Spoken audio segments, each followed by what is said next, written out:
Revitalisasi Taman Mini Indonesia Indah atau TMII kini sudah mencapai 98%.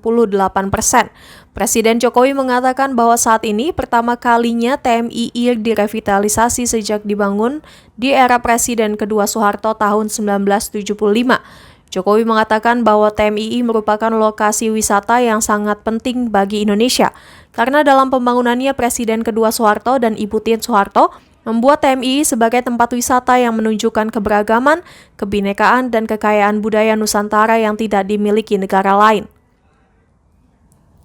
Kata Jokowi, sejak dibangun tahun 1975, TMII belum pernah direnovasi, sehingga kali ini menjadi pertama TMII menjalani revitalisasi.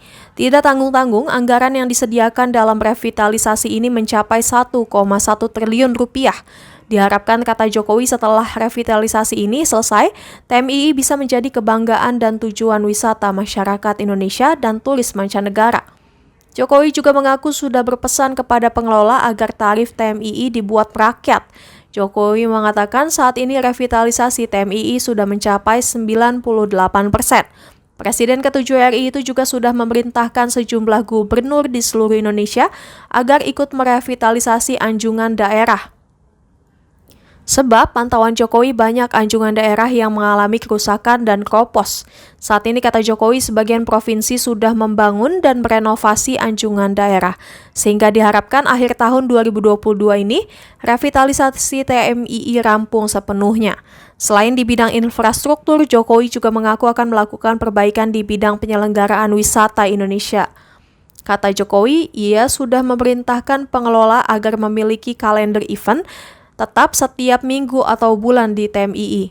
Kegiatan seni budaya harus rutin dilakukan di setiap anjungan atau panggung terbuka di Taman Mini Indonesia Indah, sehingga TMII bisa menarik wisatawan lokal dan wisatawan asing.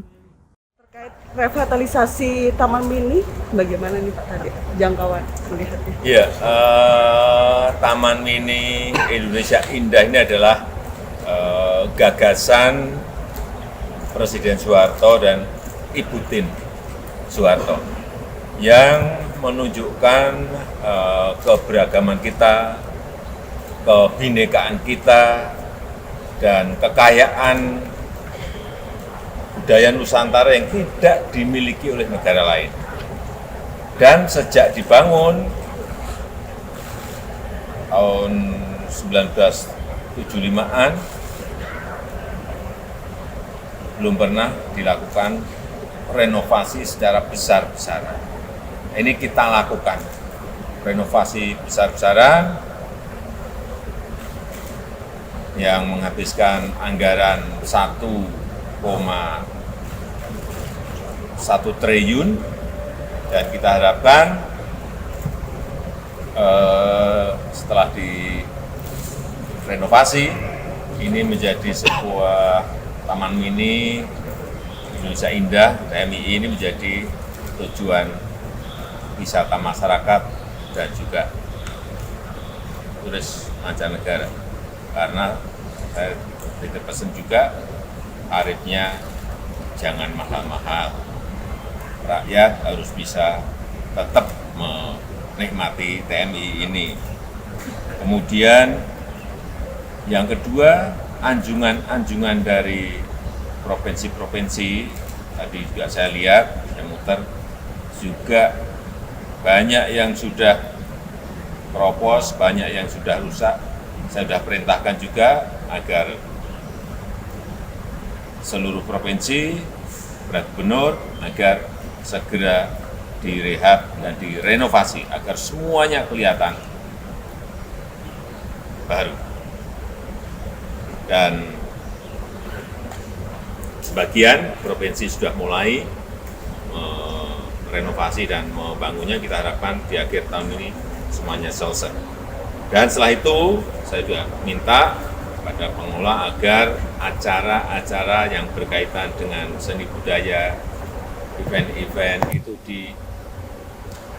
dilakukan secara rutin, baik setiap minggu maupun setiap bulan, di setiap anjungan maupun di panggung-panggung terbuka yang ada. Jadi ada calendar of event yang jelas sehingga menjadi sebuah tontonan yang baik untuk rakyat, terutama untuk anak-anak kita. Ya, saya rasa itu yang ingin saya sampaikan.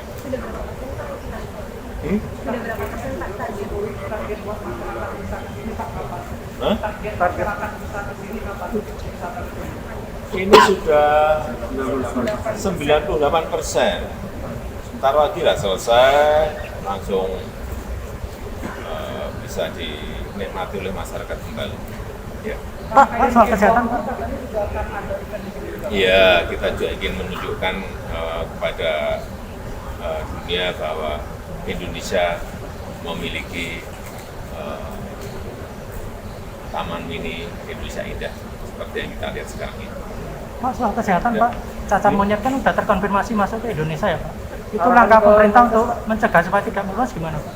Ya, sudah saya perintahkan kepada Menkes, yang pertama urusan vaksin segera, yang kedua untuk tempat-tempat yang interaksinya tinggi, kemudian gerbang-gerbang masuk ke negara kita betul-betul dicek secara ketat. Tetapi ini juga tidak perlu kita terlalu panik karena penularannya lewat kontak langsung, bukan lewat droplet. Saya rasa yang paling penting adalah kesiapan kita mengatasi itu. Pak, Tanyakan langsung ke Menteri Kesehatan. terkait BBM, Pak, rencana kenaikan pertalite, Pak, kenaikan pertalite. Antri sudah di mana-mana, Pak. Ini menyangkut hajat hidup orang banyak.